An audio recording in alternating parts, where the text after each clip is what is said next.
Yeah, I mean, I think, the key thing about this forthcoming episode is really just the unity between the siblings is they're going to have to dispense with any of their sort of old uh, differences in order to sort of overcome their mother. You know, that's really the teaser. Look, Nina Dobrev and I just like working with each other. I think a lot of people just read into that as kind of, and maybe we're a little too flirty with each other, and it just ends up in what we're doing. And that's all that is. I think uh, we just it's look, I really enjoy working with Ian Somerhalder. Not so flirty with Ian, but definitely with Nina, it's a little, and I think that people are just sort of reading that. I don't know. I like that relationship. I'm just going to now reveal some of the worst, spikiest, terrible hair in the world. It's just too hot in here for this. The thing about she and I, that I think there's some sort of unsaid thing that's happening which I like. It's sort of like this. It sounds pretentious, but it's kind of like a spiritual romance. I think that they both kind of aspire to the same qualities in a person that perhaps I don't know. I think that Elijah's certainly enchanted by a nobility that she's able to uphold and that he aspires to. I mean, I think Elijah's almost more business before relationships. There's something kind of the consigliere about him. He reminds me of Robert Duvall in Godfather, except way more menacing.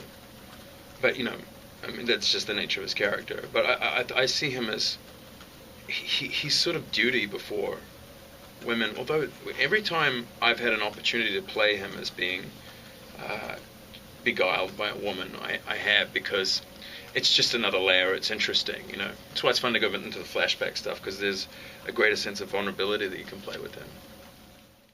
It'll destroy him, I'd imagine, but he has to do anything he can in order to survive. And I think his loyalty is probably greater to Klaus at this stage than and his siblings, even through all of the betrayals and everything, than to his mother, who's basically been extinct for most of his existence. I mean, it's almost a pipe dream to have a kind of, to have them all together, including their mother, once he learns that of that betrayal.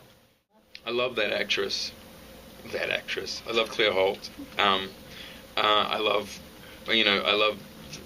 They actually seem to be. She seems to be a little more megalomaniacal than perhaps I originally thought she was going to be, because she's definitely drawn to Klaus's will and Klaus's intention and doing what he says. She's a lot more beholden to him, and I think feels a lot less.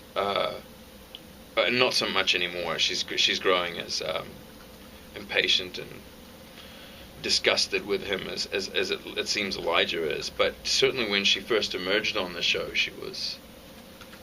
She looked like she was more inclined to go the Klaus way of things. And I think that she's certainly got a temper. I don't know if she's certainly not as patient as Elijah or as, but there is something sort of special there. I'm surprised that they haven't done more with them, but I guess that's in between Elijah and Rebecca. But I'm sure that'll be in the pipeline. I'm so grateful for it. It's like I've never really had a character like this before. My response to it is I'm extremely flattered. It's just I mean, it's what you sort of would hope for. Whenever you undertake a role. I had no idea that he would have the effect he did. I was saying something to a journalist the other day about. I think that he sort of appeals to this classical idea of a vampire, and God knows we are inundated with vampires right now. Like, we're just submerged. That everywhere we look, we see vampires, and I mean, now Hunger Games is going to come along and eclipse all of this. Thank goodness, to an extent, because it'll actually make the vampire thing a little bit kind of more, like of its own little club over to the side. But what's interesting to me is I think that he appeals to this kind of this older idea, this older mythology, this older motif of what a vampire actually is. I think that that's something that Elijah represents. I don't know. I could be guessing because I have had time to look at it and really think about why. Like, why are they responding so sort of universally positive? Unless I'm naive and people hate him, and I'm just not hearing any of that, because it could be. But for some reason, I think that he does represent something that sort of Bram Stoker tried to create originally. There's some sort like there, and especially when he's with Nina, you know, I think that that's what also makes those scenes fun, is that they have a sort of an ancient quality to them. You know, within the context of the show, it's the doppelganger and, you know, and Elijah and his much younger self. But in this, but in a greater sense, like just with sort of popular culture, I think that something's resonating that looks like the older vampire and the maiden. You know, I don't know. I think it's such a long-winded and convoluted response to your question. What's my response to why he's popular? It mystifies me is the short answer to that, but I'm very flattered. Yeah, I loved it. That's a lovely phrase. I'm going to steal that. The fragile alliance. That's so pretty. You know, the thing about, I think he just hopes that Elena's safe at this point. And I think that he'll do anything he can to maintain that. And I don't think that he knows that nobody will do that better than those boys, even though they are knuckleheads. I don't know, and I'm eager to see why it's revealed. It was really cool, actually. This is a testament to how awesome Julie Plec is. A few weeks ago, I had a scene which I won't tell you which one it was. But there was a scene where Elijah was going to flare up and vamp up, and the full thing. As soon as you get cast as any of these vampires, they fit you straight away with all your things, and you know, so you're ready to go when they need you to be ready to go. And this is how cool Julie is. I called her and said, you know, hey, or I wrote to her and said, hey, just so you know, there seems to be this sort of growing faction of fans who are fascinated by the fact that he hasn't fed, and that we haven't seen him sort of vamp up. And I just want to offer to you, as the storyteller, because it's your domain and not mine, like, maybe you want to hold on to that mystery, maybe you want to keep that up your sleeve. And she hadn't really, because she's got a million things to think about, had kind of considered, but hadn't really thought about it in the broader sense. And she was just awesome. She just said, yeah, actually, I do want to hang on to that. I want to hang on to that. So your guess is as good as mine at this point as to what it might be. I have an idea, and Julie has some ideas that she's discussed with me, but until they're set in stone, I can't say. One thing you got to know about, I'm a giant diva.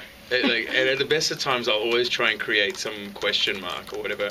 I think that when I was doing that, I was thinking, it's just always nice for them to be able to have the sense of suspicion. And look, that's in the editor's hands. I did one like that. I did one where I was gulping it down. I kind of just wanted to create, you know, something enigmatic. I mean, I think that, look, he's probably always felt like his brother was chosen, you know, because of this sort of birthright thing and this hybrid aspect or whatever, this hybrid aspect of Klaus. And I think that when you have somebody near you that's sort of destined for something like that, I mean, I personally in my own life assume that role. I can understand his desire to be a servant at that point to something that's greater than him, because it's not his birthright, you know. He comes from another time too. I think there must be a sense of him that feels like Klaus is chosen, you know, or at least he felt that once upon a time. And maybe when he felt that Klaus could maintain some degree of nobility, he probably thought that they could do something incredible together. And yet saying that, and here I go wandering again, I don't think, you know, Elijah's no innocent, you know. He aspires to morality, but he's vicious, you know. I think there was real power in making sure that his brother, making sure that his brother, the prophecy regarding him was sort of fulfilled. And I think that serving that is in his best interest, you know. For all intents and purposes, they're these clandestine kings. He's always going to try for this honor thing, I think that people were more interested in him when he was just a threat, to be honest with you. And Julie Plec probably disagree with me on that one. I think that the reason he was interesting when he first entered, and we've sort of maintained that a little bit, not so much anymore, but is that it felt like people were in trouble when he was around. And I liked that feeling. I liked that thing about Elijah. I liked that he was written a bit more brutal. I think that people like to tell themselves, oh, it's this nobility and stuff that makes us interested in him. And maybe it's the reason he was able to stick around, for sure. And so for that, in that sense, I'm not ungrateful at all. I do think, though, that he did represent threat. And I think that creates great drama, and people enjoy that. And people really are like, okay, there's something that could tear the kingdom down. A family unity, probably. Yeah. And actually living in such a way that doesn't impede the existence of anybody else. I think that he wants certain basic things too. I think that he wants wealth and power, to be honest. But he wants his family to be functioning and discreetly in the world, however much they might be earning and doing. Yeah, I mean, I totally understand that. Like, it's a beautiful shooting star, like a life, and which most of us are oblivious to anyway. I think that's the whole fascination with vampires at the core of it. People are fascinated by this immortality, and little girls especially love the immortality of pretty-looking men. But it's interesting though that not just little girls, but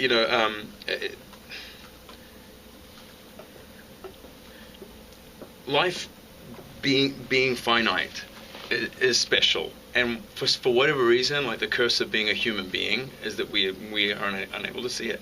We don't appreciate it. We don't look at it.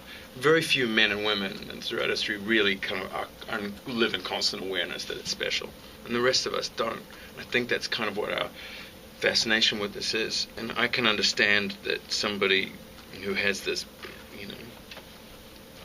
deified quality is able to look at somebody who flickers through life and to be able to see them actually aspiring to something that it's probably taken him 100 lifetimes to not be able to master, and suddenly there's someone like Elena doing and saying things that most people never, people that he's seen live for 1,000 years can't achieve.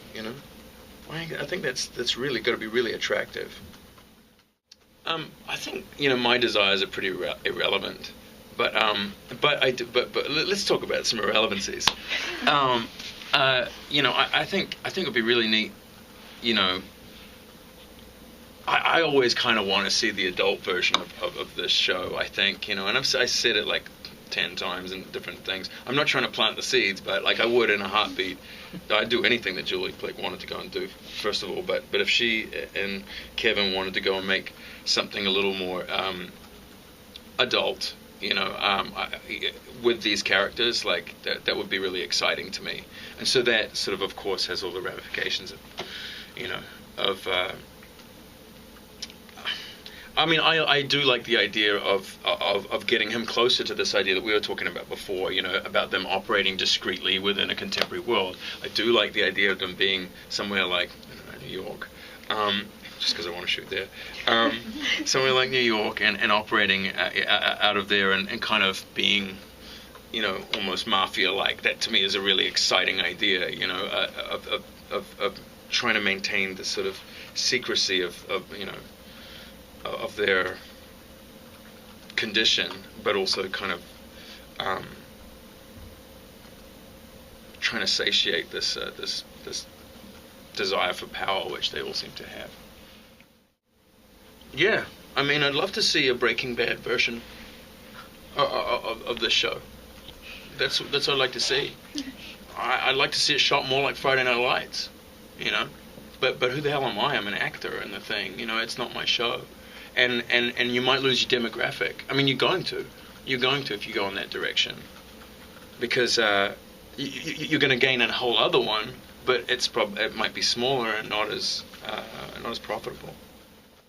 Look, if you were to adhere to what would be correct, which I always find so ridiculous. Like sometimes you literally will be talking to writers here, and they'll be saying, yeah, actually what we did was, traditionally people were called if the name was this, you'd become the Michelsons because you're son of Michael, and this is what, and you're talking about historical accuracy. Meanwhile, my inner monologue is saying, if we were doing this for historical accuracy, when the mother emerges, she wouldn't even be able to speak any language that we'd be able to identify in any way, shape, or form. Do you know what I mean? Like, it would be some kind of Gaelic, that would be, I don't know what you're saying. You sound like Beowulf right now. So I mean, it's a balancing act. This is a show. It's fun, and it kind of, you have to, if this is even a word, contemporize. Can I say that? You have to sort of contemporize these creatures sort of immediately. I'd also been off, you're talking like earlier, there was big talk online for some reason about my haircut, which to me seems obscene and redundant. Please do not put images of me online of this, by the way, with my terrible hat hair. But no, it's interesting. Like, there was so much talk about, did he have a haircut in the coffin? I remember thinking, get haircut from because I had the scene, and then in the where I have my former hair or whatever, and then I emerge with a new haircut or whatever.